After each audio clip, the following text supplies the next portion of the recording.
Ang 7 brutal na pagparusa sa kasaysayan. Alam natin na ang mga tao noong Middle Ages, pagdating sa pagpaparusa sa mga nagkasala at mga naakusahan, ay sadyang napakalulupit. Kaya ating silipin ang 7 sa pinakabrutal na pagparusa sa kasaysayan. Crucifixion o pagpapako sa krus. Ang pagpapako sa mga tao sa kahoy na krus at panonood sa kanila ng ibang mga tao hanggang sa mamatay ay isang sikat na gawain noong Middle Ages.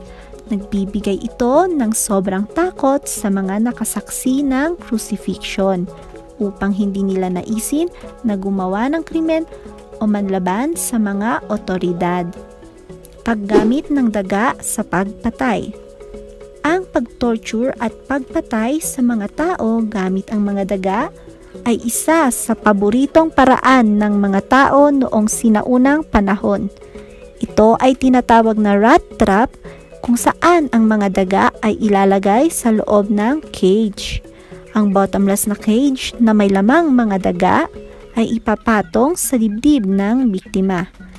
Ang itaas na bahagi ng cage ay lalagyan ng nagbabagang apoy, dahilan upang ang kawawang daga naman ay maghahanap ng lulusutan upang hindi masunog sa nagbabagang apoy.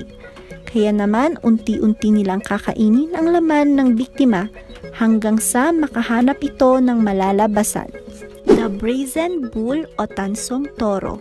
Dinisenyo ng Ancient Greeks, ang paraan na ito ay tinatawag na the Brazen Bull dahil ito ay yari mula sa bronze o tanso na inihulma sa hugis at laki ng isang toro.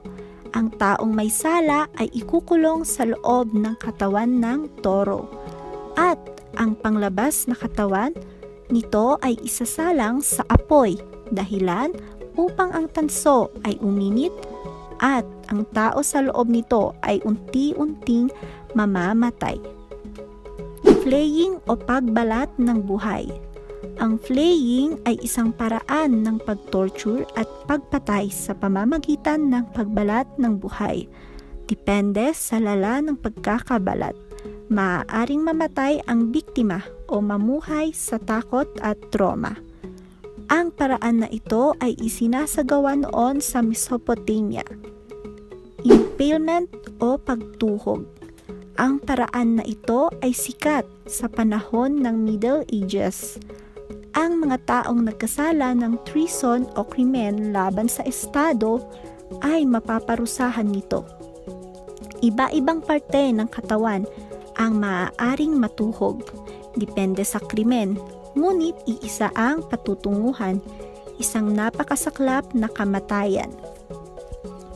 Pagpatay gamit ang elepante. Ang parusa sa may salak kung saan ang ulo nito ay ipadudurog sa elepante ay isang kilalang paraan noong sinaunang panahon sa India at sa iba pang parte ng Southeast Asia. Ang mga elepante ay itinrain upang patayin o pahirapan ang biktima ng unti-unti sa harap ng publiko. Paghati sa katawan.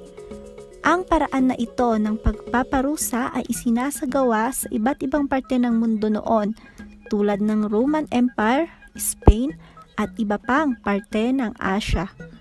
Isa pang kahalintulad na parusa ay disembowelment kung saan ang organs ay aalisin sa taong buhay na nagreresulta ng kaniyang kamatayan. At yan ang pinakabrutal na pagpaparusa sa kasaysayan. Kung nagustuhan mo ang ating video, kindly subscribe and like. Maraming salamat sa panonood. Hanggang sa muli!